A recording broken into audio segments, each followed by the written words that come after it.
Apa ndo padhemu pedu noenda kuskimu yekwabanga. Tine dambudziko kuti mvura yedu ichivhubha yapinda nekachikova ichi inopinda kunati storage dam. Saka yapinda koko mvura iyo yaipinda koko haizonobudi yose kuskimu. Saka ranga riri dambudziko hombe rekuti mvura yedu yaizopera sizoni isati yapera nenyaya yekuti mvura zhinji yairasikira munzira haizosviki kwainge ifanitasirwa kuti isvike.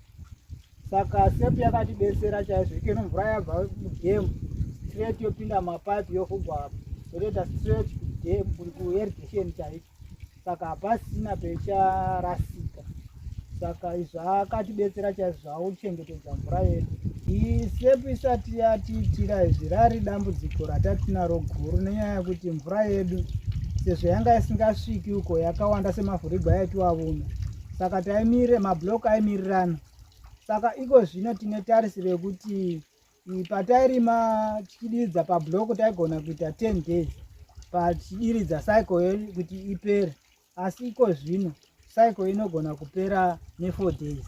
Saka zviro izvo pava nemusiyano mukuru zvakutitendera kuti mablocks ese tokwanisa kuti ABC rimwe nerimwe rine mbeu dzichidiridzwa nenguva.